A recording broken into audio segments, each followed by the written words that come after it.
बिमला चाय की प्याली हाथ में लेकर बैठी थी। वो चाय में चुस्की लगाने जा ही रही थी, तभी उसके पैर के सामने एक छिपकली आ गई। ये देखकर डर के मारे बिमला ने छलांग लगा दिया। अरे बाप रे, छिपकली! और बिमला के हाथ से चाय की प्याली गिर गई। उसके पैर में गरम चाय गिर पड़ी। उसके पैर जल गए। हाय, मेरा पैर जल गया, कमबख्त छिपकली ने मेरा पैर जला दिया। हाय हाय हाय। बिमला रोने धोने लगी। घर के बाकी लोग भी दौड़ कर आए। बिमला के दोनों बेटे, दोनों बहू और बेटी भी आए। बिमला की छोटी बहू सीमा ने पूछा, कहाँ है छिपकली माँ जी, कहाँ है? उधर उधर सोफे के पास, वहीं पर है। लेकिन सोफे के पास तो कुछ भी नहीं है। क्या माँ, फालतू में डर जाती हो? अब ठंडी पानी डालो जली हुई जगह पे। सीमा मन ही मन हंसने लगी। बहुत अच्छा हुआ बुढ़िया, मुझे तंग करने की सजा यही है। सीमा बचपन से ही बहुत चालाक और गुस्से वाली है। हमेशा अपने दोस्तों से मार दंगा करती रहती थी। उसकी माँ उसे हमेशा कहती थी, बेटी ऐसे ही मार दंगा करती रहेगी तो कहीं चोट लग जाएगी, चेहरा खराब हो जाएगा, फिर तेरी शादी कैसे होगी? हाँ, नहीं हो शादी, उसमें क्या है, मैं हमेशा आप लोगों के पास रहूंगी। ऐसे थोड़ी होता है, तू लड़की है, तुझे ससुराल जाना ही पड़ेगा। तेरी शादी होगी, तू ससुराल जाएगी। और ऐसा ही बर्ताव रहा तो अपनी सास से मार भी खाएगी। हाँ, मार? कौन, मैं? हाथ उठाकर देख ले कोई, हाथ तोड़ दूंगी। अभी ये सब कहना आसान है बेटी, शादी के बाद सब कुछ बदल जाता है। ये बात सीमा के मन में बैठ गई। शादी के बाद सब कुछ बदल जाता है तो फिर ये लड़कियां शादी के लिए मरती क्यों हैं? शादी के बाद ऐसा क्या होता है जो सब कुछ बदल जाता है? सीमा हमेशा ये सब ही सोचने लगी। स्कूल खत्म करके सीमा कॉलेज में भर्ती हो गई और तभी उसके लिए शादी का रिश्ता आया। लेकिन सीमा ने कहा, मैं अभी शादी नहीं करूंगी, मैं पढ़ना चाहती हूँ। शादी के बाद पढ़ लेना, तेरी होने वाली सास ने कहा है कि तू शादी के बाद पढ़ाई कर सकती है। ये सुनकर सीमा ने शादी कर ली और वो ससुराल आ गई। उसके पति का नाम रजत और सास का नाम बिमला है। वो सुबह के 8 बजे ससुराल आई और 10 बजे सज धज कर हाथ में किताब लेकर कॉलेज जाने के लिए तैयार हो गई। लेकिन बिमला ने पूछा, हाथ में किताब लेकर कहाँ जा रही हो बहू? 10:30 से कॉलेज शुरू हो जाएगा माँ, कॉलेज जा रही हूँ।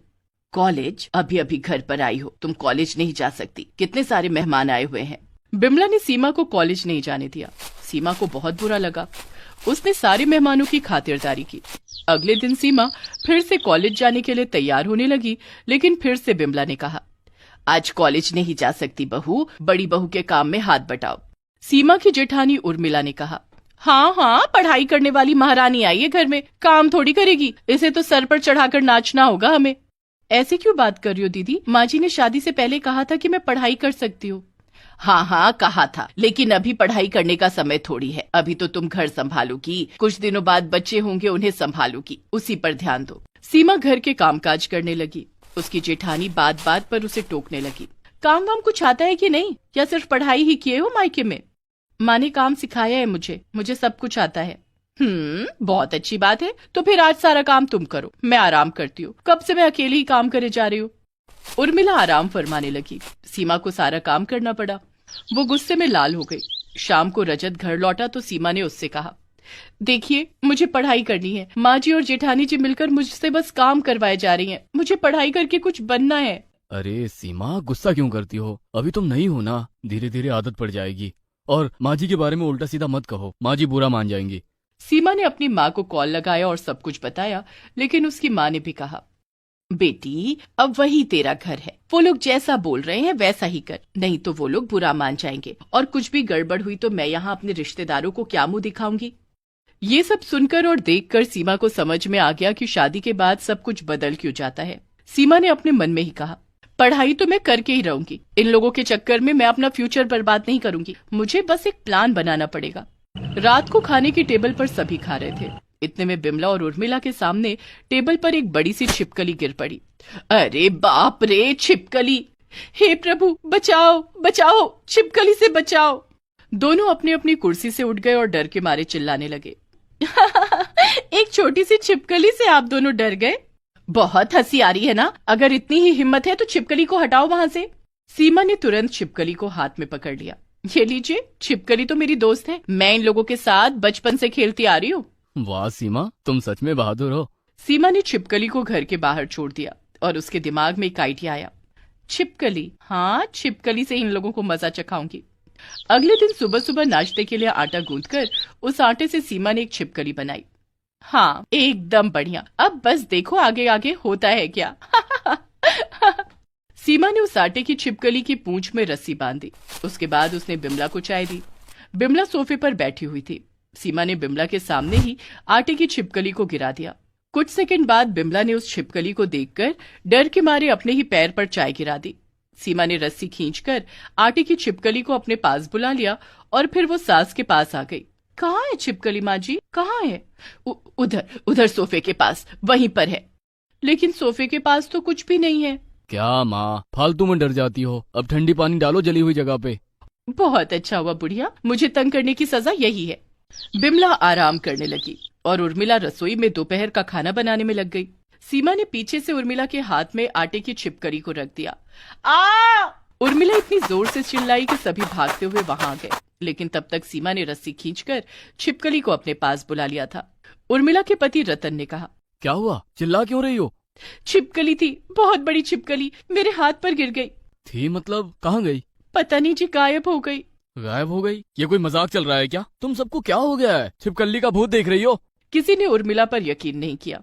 बिमला नहाने के लिए बाथरूम में घुसी और खिड़की से सीमा ने छिपकली को बिमला के सर पर रख दिया।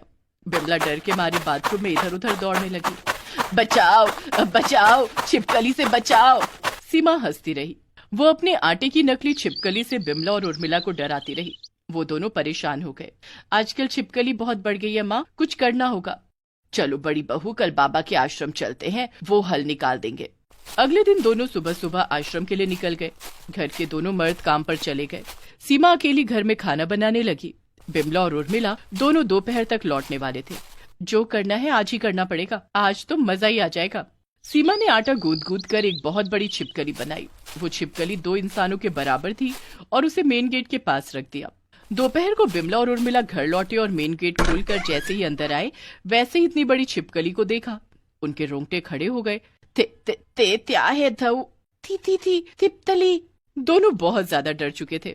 इसी मौके का फायदा उठाकर सीमा ने छुपकर आवाज बदलकर कहा, मैं छिपकलियों का राजा हूँ। सीमा मेरी सहेली है। तुम लोग उसे पढ़ने क्यों नहीं दे रहे हो? इस वजह से वो दुखी है। मैं उसे दुखी नहीं देख सकती। आज के बाद उसे कॉलेज जाने से रोका तो अच्छा नहीं होगा।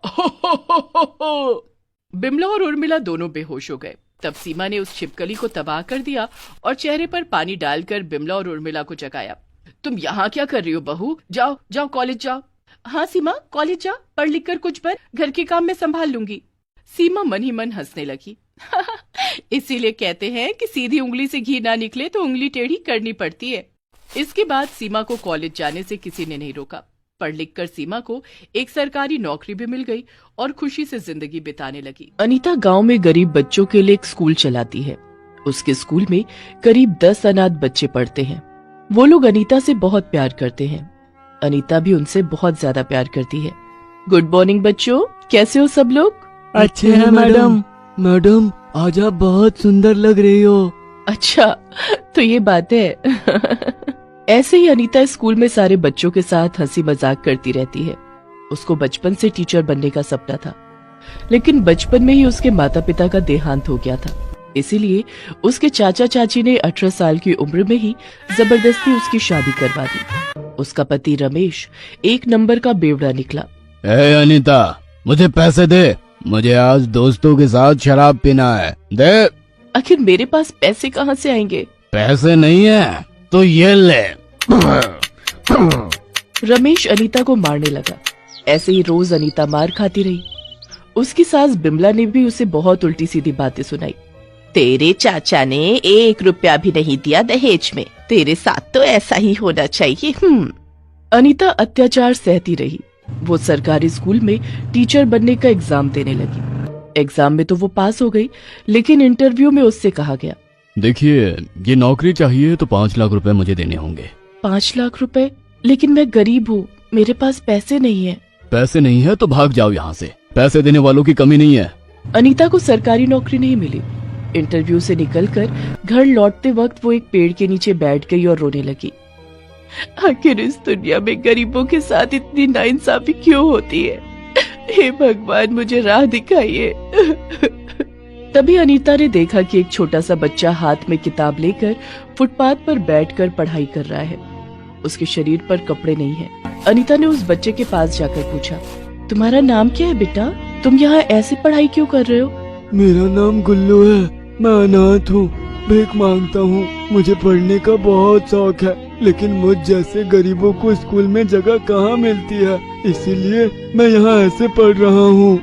ये सुनकर अनीता की आंखों में नमी छा गई। उसने सोचा, अनाथ और गरीब होने का दुख मैं जानती हूँ, क्यों ना मैं ही इन लोगों को पढ़ाना शुरू करूँ। अनीता ने वही किया। गुल्लू उसके जैसे और 2-3 बच्चों को ले आया। अनीता ने पेड़ के नीचे उन लोगों को पढ़ाना शुरू कर दिया। A for Apple, B for ball. अच्छे से पढ़ाई करो सब लोग, इस दुनिया में हमें खुद से अपनी पहचान बनानी होगी। ऐसे ही पढ़ाई चलती रही। अनीता हर रोज उन लोगों को पढ़ाती रही। ऐसे बच्चे बढ़ने लगे और कुल मिलाकर 10 बच्चे अनीता के पास रोज पढ़ाई करने के लिए आने लगे। अनीता भी मन लगाकर बच्चों को पढ़ाने लगी, लेकिन पेड़ के नीचे उसे बहुत सारी परेशानियों का सामना करना पड़ा। कभी बारिश आ जाती थी तो सब लोग भीग जाते थे। बहुत ठंड में पेड़ के नीचे बैठा तक नहीं जाता था। उधर अनीता के ऊपर दिन ब दिन अत्याचार भी बढ़ने लगा। अनीता, आज मुझे 2000 रुपए चाहिए। पैसे तो नहीं है। अच्छा, उन बच्चों को पढ़ाने के लिए तेरे पास पैसे हैं और मुझे शराब पिलाने के लिए तेरे पास पैसे नहीं हैं? हाँ? ये ले। रमेश अनीता को मारने लगा। बिमला ने कहा, इस लड़की से तो शादी ही नहीं करवानी चाहिए थी, हर रोज घर के बाहर जाती है, इसके तो चरित्र में ही खोट है, खोट। ये बोलकर दोनों मिलकर अनीता को मारने लगे और फिर उसे घर से बाहर धकेल दिया। अब यहाँ कभी मत लौटना, समझी? मैं अपने बेटे की दूसरी शादी करवाऊंगी। हाँ।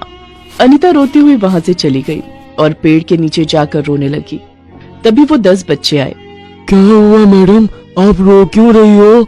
अनीता ने उन लोगों को सब कुछ बताया। गुल्लू ने कहा, ये बात है, ठीक है, हम अभी यहाँ आपके लिए घर बना देते हैं। ये बोलकर सभी लकड़ियाँ काट कर ले आए। उसके बाद उन लोगों ने मिलकर लकड़ी और पत्तों से एक झोपड़ी बना दी। अनीता बहुत खुश हुई।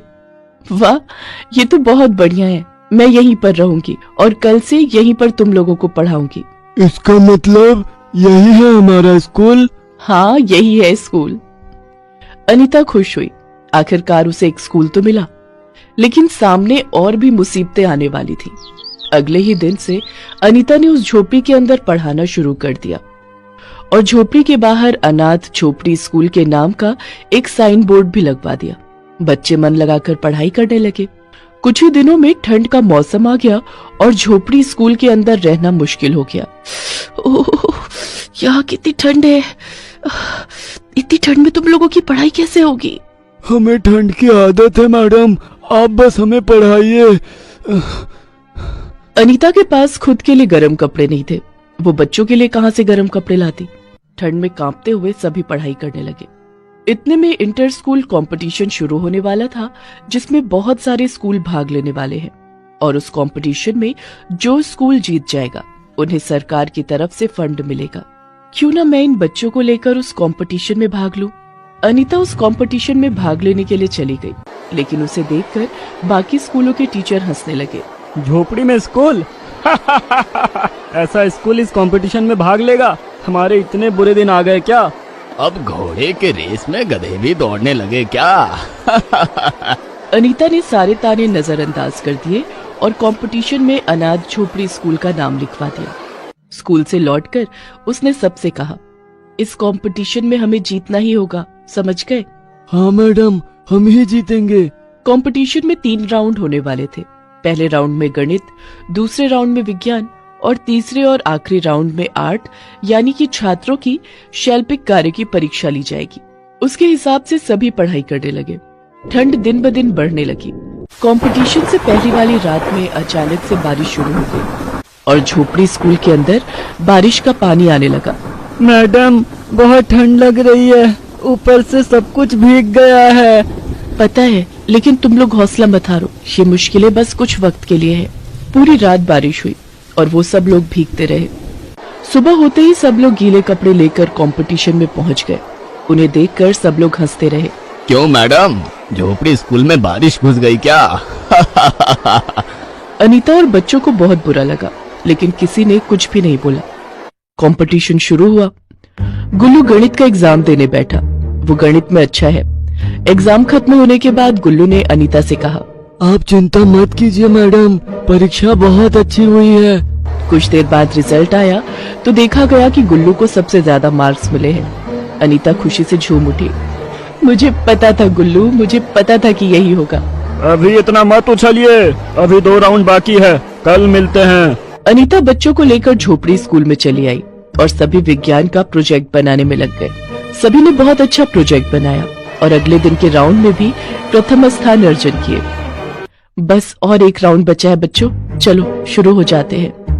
झोपड़ी स्कूल के अंदर बैठकर वो लोग ड्राइंग करने लगे। गुल्लू मिट्टी से मूर्ति बनाने लग गया, लेकिन ठंड बहुत बढ़ने लग गई। न्यूज में बताया गया कि आज रात को बहुत ज्यादा बर्फ गिरने वाली है। कुछ भी हो जाए, ये आखिरी राउंड तो जीतना ही है। झोपड़ी स्कूल के अंदर बैठकर सभी अपना अपना काम करने लगे। रात हो गई और बर्फ का गिरना शुरू हो गया। ठंड कई गुना बढ़ गई। झोपड़ी स्कूल की छत पर बर्फ जमती रही और कुछ ही देर में छत टूट गई और स्कूल के अंदर बर्फ का पहाड़ जम गया। सारी ड्राइंग, मिट्टी की मूर्ति खराब हो गई। सभी ठंड में कांपते हुए रोने लगे। अब क्या होगा मैडम, अब हम हार जाएंगे। अनीता को कुछ उपाय नहीं सूझा। वो बेचारी करती भी क्या? ठंड से बच्चों को बचाने के लिए ही उसके पास कोई उपाय नहीं था। सुबह हो गई, तभी गुल्लू के दिमाग में एक आइडिया आया। मैडम, क्यों ना हम बर्फ से मूर्तियाँ बनाएं? सभी बर्फ से मूर्तियां बनाने में लग गए और सभी ने अच्छी मूर्तियां बनाई।